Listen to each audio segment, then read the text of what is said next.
ভারতের প্রধানমন্ত্রী নরেন্দ্র মোদী ও মার্কিন প্রেসিডেন্ট ডোনাল্ড ট্রাম্পের বন্ধুত্ব রাজনীতির ময়দানে বহুবার আলোচিত।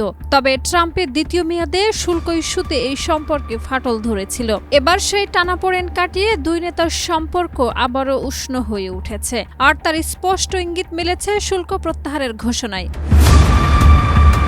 বার্তা সংস্থা এএফপি জানায়, রাশিয়া থেকে জ্বালানি তেল আমদানির কারণে ভারতীয় পণ্যের উপর আরোপ করা অতিরিক্ত 25% শুল্ক তুলে নেওয়ার নির্দেশ দিয়েছেন ডোনাল্ড ট্রাম্প। চলতি সপ্তাহে ঘোষিত যুক্তরাষ্ট্র ভারত দ্বিপক্ষীয় বাণিজ্য চুক্তি বাস্তবায়নের অংশ হিসেবে 6 ফেব্রুয়ারি এই নির্বাহী আদেশে সই করেন ডোনাল্ড ট্রাম্প।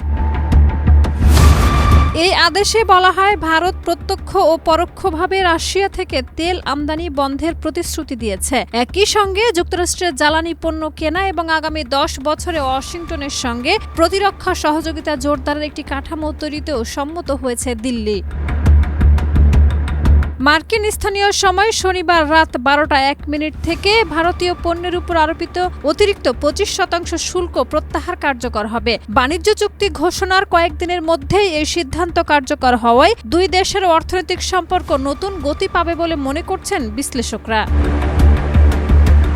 নতুন এই চুক্তি অনুযায়ী যুক্তরাষ্ট্র ভারতীয় পণ্যের উপর পাল্টা শুল্কের হারও 25% থেকে কমিয়ে 18% নামিয়ে আনবে, যদিও এই ছাড় ধাপে ধাপে বাস্তবায়ন করা হবে। এএফপির বিশ্লেষণে বলা হয়েছে, এসব পদক্ষেপ মোদি ও ট্রাম্পের ব্যক্তিগত ও রাজনৈতিক সম্পর্ককে আরও মজবুত করল। অতীতে একাধিকবার ট্রাম্প মোদিকে তার অন্যতম ঘনিষ্ঠ বন্ধু বলে আখ্যা দিয়েছেন, আর সাম্প্রতিক সিদ্ধান্তে সেই বন্ধুত্বেরই নতুন প্রতিফলন দেখা গেল।